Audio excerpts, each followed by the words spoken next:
Workers who have survived these episodes describe a funny feeling where they can take a deep breath and yet they still feel like they're suffocating. On November 5, 2005, 2 workers died at the Valero Energy Corporation refinery in Delaware City, Delaware. They had entered a reactor vessel, a confined space that was filled with nitrogen, an odorless, invisible gas. The accident occurred during a maintenance operation at the 5,000-acre facility, which processes 180,000 barrels of crude oil per day. The complex is one of Valero's 18 U.S. refineries and has 570 employees. The U.S. Chemical Safety Board investigated the accident and issued a case study with safety recommendations. This is not a new issue for the CSB. In fact, the board conducted an earlier investigation into the hazards of nitrogen asphyxiation and issued a safety bulletin in 2003. The bulletin identified 85 nitrogen asphyxiation incidents that occurred between 1992 and 2002, killing 80 people and injuring 50. That study and incidents since it was issued in 2003 show that lives continue to be lost because workers are not being made aware of the dangers of oxygen deprivation. Oxygen comprises 21% of the air we breathe, and humans cannot survive for long when it drops below about 19%. In refineries and chemical plants, dangerous, low-oxygen environments are created when inert gases like nitrogen are used to remove oxygen from pipes and equipment. The risk of an oxygen-deprived atmosphere is that you'll get trapped in that situation. You'll get trapped and die. Dr. T. Gadati is a physician and chairs the Department of Environmental and Occupational Health at the George Washington University. He describes the effects of oxygen deprivation on workers. From the moment a person first goes in to an oxygen-deprived atmosphere, they are effectively impaired. And when the oxygen-deprived atmosphere begins to enter the lungs, the oxygen in the blood that's going to the brain starts to fall. That affects the brain's judgment, it affects coordination, it affects the ability to exert strength. They fall down, fall unconscious, or their judgment is so impaired that they can't find their way back out, and they die. The CSB case study on the Valero accident underscores the importance of strict safeguards when working around low oxygen environments. Workers are in danger not only inside confined spaces, but also around openings where inert gases like nitrogen are flowing out. Here's what we believe happened the night of the accident. Valero's hydrocracker reactor number R1 was shut down for maintenance. A large pipe elbow had been removed, creating an opening surrounded by large steel bolts in the middle of the platform. Workers had wrapped red tape around the bolts and covered the opening with plywood and plastic. Nitrogen flowed into the reactor and exited from the covered opening. Nitrogen is invisible, but it is colored light green here for illustration. Workers had attached a sign reading, "Danger, confined space, do not enter without permit." However, there were no specific warnings posted about the nitrogen hazard. A crew of Matrix contract workers had received a Valero-issued permit to reinstall the pipe elbow. The safe work permit did not warn the crew that the reactor was filled with nitrogen. In fact, the permit stated, quote, "Nitrogen purge NA, not applicable." 2 contract workers removed the plywood cover and cleaned the ledge around the opening. At about that time, a 3rd worker noticed a roll of duct tape lying 5 feet down inside the reactor. This presented the crew with a problem. The tape would cause the reactor to fail Valero's cleanliness inspection, and they would not be allowed to reinstall the elbow until it was removed. However, entering the reactor to remove the tape would require obtaining a specially trained and equipped crew and a confined space entry permit from Valero. That process would take many hours and delay the installation of the elbow, which was to be completed before the end of the night shift, now half over. In addition, the crane needed for lifting the 5-ton elbow into place had just become available for a short period. To avoid the long delay, one worker stood near the opening with a long, flexible wire and made several attempts to hook the tape. But he was unsuccessful. What seemed like an easy task just wasn't working.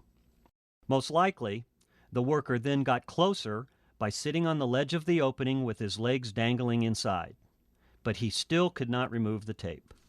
Based on the evidence, the CSB developed two possible scenarios for what happened next. In the first scenario, the worker lowered himself into the reactor to quickly grab the tape, relying on his foreman nearby to insert a ladder so he could climb back out. But after lowering himself into the reactor, he inhaled the nearly pure nitrogen inside. Deprived of oxygen, he quickly collapsed. In the second scenario, the worker on the ledge leaned over the opening, trying to get closer to the tape. At that point, he either accidentally slipped into the reactor, or he breathed in the oxygen-deficient atmosphere just above the opening, lost consciousness, and slid in. What happened next added to the tragedy. An eyewitness saw the foreman and the contract administrator peering into the reactor. The stricken worker was lying unconscious inside. The foreman quickly inserted the ladder into the reactor and climbed down to help his fellow worker. But without a breathing apparatus, he too collapsed from the lack of oxygen. The contract administrator declared an emergency on his radio. Valero operators then sounded the unit alarm. When company emergency responders arrived a short time later, they saw both victims lying motionless inside the reactor. A handheld meter inserted through the opening showed less than 1% oxygen, a lethal atmosphere. Wearing supplied air breathing equipment, the responders entered the reactor. A rescue hoist was used to remove the workers. It was now almost 10 minutes since the first worker had collapsed. Attempts to revive the men were unsuccessful, and both were later pronounced dead at the hospital. The CSB believes the two workers died within a few minutes of entering the nitrogen-filled reactor. This tragic accident was avoidable. The CSB determined that company training programs and industry good practice guidelines do not adequately warn workers of the dangers of oxygen-deficient atmospheres inside confined spaces. This video shows the inside of the Valero reactor where the accident occurred. The roll of tape still visible just 5 feet below the opening. It's a situation where a worker might be tempted to believe he could quickly get in and out to accomplish what appeared to be a simple task. But safety experts warn that would be fatal. It is far too dangerous for any worker to try to duck in and duck out holding their breath. You can't hold your breath long enough or reliably enough to do this. Nitrogen gas hazards are not limited to the inside of confined spaces. The CSB concluded that industry safety guidelines, Valero procedures, and OSHA standards do not adequately warn of low oxygen hazards outside of confined spaces near openings. A person who's leaning over, for example, with their face close to an opening in a vessel with nitrogen under pressure is not going to be breathing the regular concentration of oxygen in air. That can impair judgment, and it can also cause the person to pass out. Warning signs and barricades are additional protection for workers tempted to enter low oxygen environments.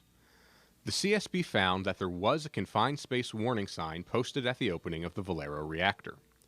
But it was only after the accident that the company put up a barricade around the work area with a sign reading, "Danger, nitrogen inert gas purge in progress.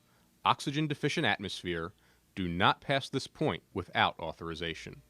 When a worker does enter an oxygen-deficient confined space and is overcome, it can set the stage for further tragedy, as other co-workers attempt rescue without proper breathing and rescue equipment. This can lead to multiple deaths. It's particularly sad because when an incident like this happens and you have a man down, other workers invariably feel a very human urge to rescue the co-worker. So they run into the situation very often without getting self-contained breathing apparatus, without getting an air supply, and fall victims themselves. It's not a question of the worker's judgment, it's a question of the worker's training. Because if the worker has been adequately drilled and has been informed of the proper procedures, and these procedures have been enforced, that should never happen. Following our investigation, the CSB issued several safety recommendations to the Valero Delaware City Refinery, to the corporation, to the maintenance contractor, and to trade and safety organisations. The recommendations emphasise the need for training in work around confined spaces and on the dangers of oxygen deprivation. The CSB recommended that the American Petroleum Institute, the oil industry's leading trade association, revise its guidelines for safe work in inert, confined spaces. The CSB recommends that the following critical information be conveyed to workers. Nitrogen rapidly overcomes the victim. There is no warning before being overcome. Oxygen deficiencies may exist just outside a confined space opening. Any personnel attempting rescue must strictly follow confined space entry procedures to avoid further loss of life, and use warning signs and barricades where appropriate. Nitrogen and other inert gases are widely used and vital components in the operation of chemical plants and oil refineries. But they can be silent killers in confined spaces. The CSB believes that lives will be saved if companies provide comprehensive training and strict enforcement of safe work procedures. To view the written CSB case study on Valero and the CSB Nitrogen Safety Bulletin, please visit our website at csb.gov. Thank you for watching this CSB safety video.